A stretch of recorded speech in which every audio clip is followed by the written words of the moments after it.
ساتھیوں السلام علیکم۔ وعلیکم السلام ورحمۃ اللہ وبرکاتہ۔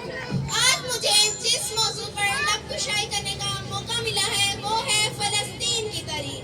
19ویں صدی کے آخر تک فلسطین کا علاقہ سلطنت عثمانیہ کا حصہ تھا۔ 3 مذاہب کے پیروکاروں کے لوگوں، مسلمانوں اور عیسائیوں، یہودیوں کے لیے یہ سرزمین نہایت مقدس مقام رکھتی تھی، کیونکہ یہ سرزمین فلسطین اپنے دامن میں ان مذاہب کی ثقافت، تاریخ اور قدیم مذہبی مقامات سمیٹے ہوئے ہے۔ 1878 میں کی گئی سلطنت عثمانیہ میں کی گئی مردم شماری کے مطابق جناب صدر اس دور میں یہودیوں کے ساتھ دنیا بھر میں نہایت برا سلوک کیا جا رہا تھا، لیکن سلطنت عثمانیہ میں رہنے والے یہودی بہتر زندگی گزار رہے تھے اور انہوں نے اپنی اعلیٰ گر یہودیوں کی ریاست کی خواہش زور پکڑنے لگی۔ سلطنت عثمانیہ کے رہنما سلطان عبدالحمید یہودیوں کے اس ارادے سے واقف تھے، اس لیے وہ ان کی زمینی خریداری اور تجارت کی راہ میں رکاوٹ بنے رہے۔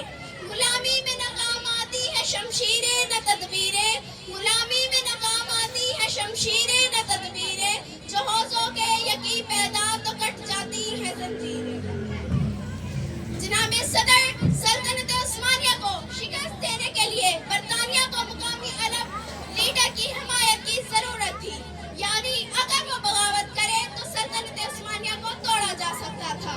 اسی مقصد کے لیے مصر میں برطانوی ہائی کمشنر سر ہنری مکبن ہستم نے شریف مکہ حسین بن علی ہاشمی کے ساتھ 19 جولائی سے 20 مارچ تک خطوط کا تبادلہ کیا۔ ان خطوط میں بر شریف مکہ کو سلطنت عثمانیہ کے خلاف مدد کے بدلے عرب علاقوں کو آزاد کرنے کی پیشکش کی۔ جناب صدر دوسری طرف برطانیہ نے یورپ اور امریکہ میں طاقتور یہودیوں کی حمایت حاصل کرنے کے لیے فلسطین میں ان کے وطن حاصل کرنے کی پیشکش کی۔ اسی سلسلے میں برطانیہ کے یہودی رہنما لارڈ روتھسچلڈ کو خط لکھا۔ اس خط میں یہودیوں کے لیے فلسطین کی سرزمین میں ایک نئی ریاست کے قیام کا یقین دلایا گیا۔ اس اعلان کو تاریخ میں بلفور ڈکلریشن کا نام دیا جانے لگا۔ خواہشیں بادشاہوں کو غلام بنا دیتی ہیں، خواہشیں بادشاہوں کو غلام بنا دیتی ہیں، مگر صبر غلاموں کو بادشاہ بنا دیتا ہے۔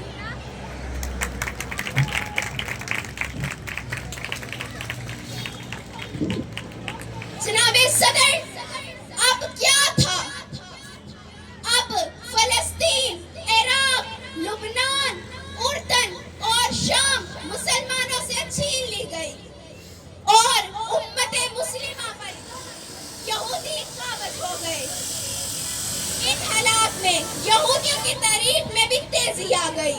لوگ اربوں سے مہنگے داموں میں فلسطین کی زمینیں خریدنے لگے، پھر دنیا بھر کے یہودی فلسطین میں آباد ہونے لگے۔ اگر اقبال سے الفت ہے تو تلوار اٹھا، اگر اقبال سے الفت ہے تو تلوار اٹھا، قبروں میں پھول چڑھانا کوئی بات نہیں۔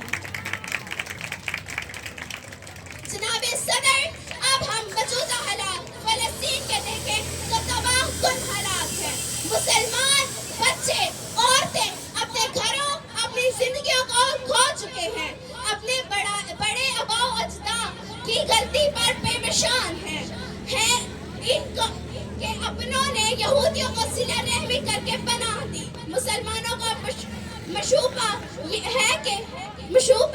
ہے کہ وہ صلہ رحمی کرتے ہیں اور عقیدتوں کو مکمل تحفظ فراہم کرتے ہیں۔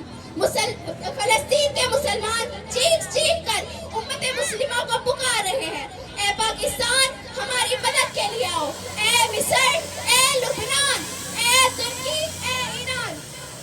لیکن تمام امت مسلمہ دنیا کی آسائشوں اور آرام میں مگن ہیں۔ یہودی کافر مل کر سب سے پہلے شام، اردن اور بہت سے مسلم ممالک کو تباہ اور مسلم لیڈر کو شہید کر چکے ہیں، جیسا کہ جنرل قذافی اور مسلم لیڈر ان کو الگ الگ کر کے قتل کیا۔ اسی طرح بھٹو اور عمران خان نے بھی اپنا کردار ادا رہے ہیں.